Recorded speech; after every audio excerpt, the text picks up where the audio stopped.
tutorials. I'll be taking you on midwifery procedures. Now we'll be discussing on the female gynaecoid pelvis. The pelvis are made up of 4 types. We have the gynaecoid pelvis, which is the ideal pelvis for childbearing. We have the anthropoid, we have the android, and we have the epitheloid. But today we'll be discussing the female gynaecoid pelvis, which is the ideal pelvis for childbearing. The female gynaecoid pelvis is made up of 3 parts.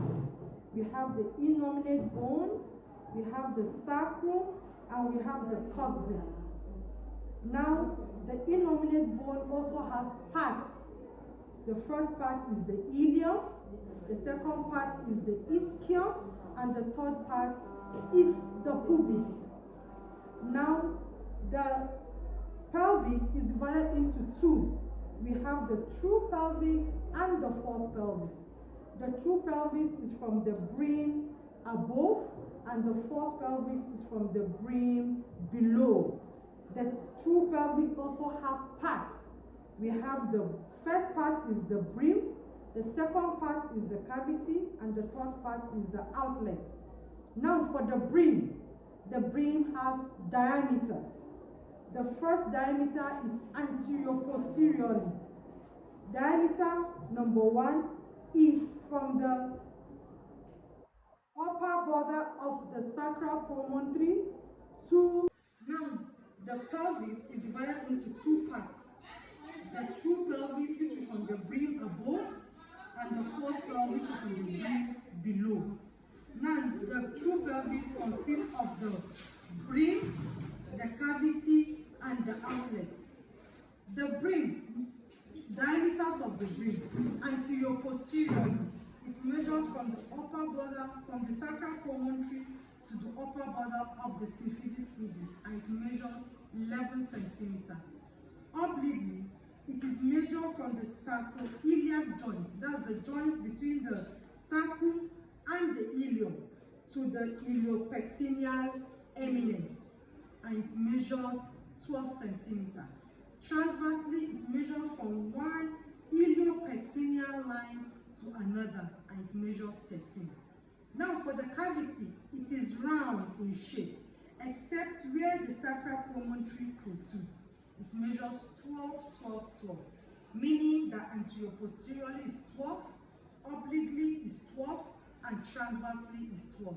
Now for the outlet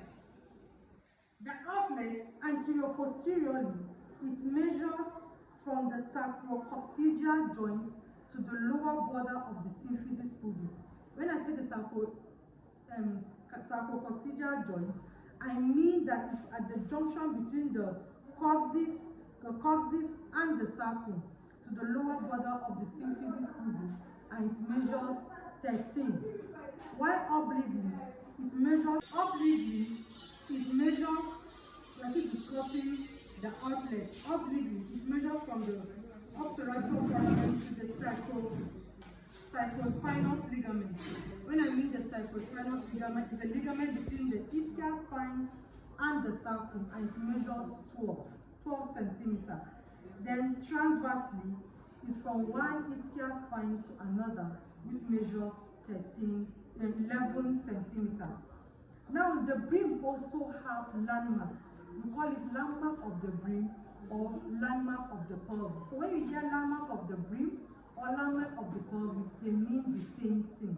Now for the landmark of the brim or landmark of the pelvis, we have the first landmark as the sacral promontory, the second one as the wing or alley of the sacrum, third one is the sacroiliac joint, fourth one is the iliopectineal line, next is the iliopectineal eminence, next is the superior rami, both are rami of the pelvis.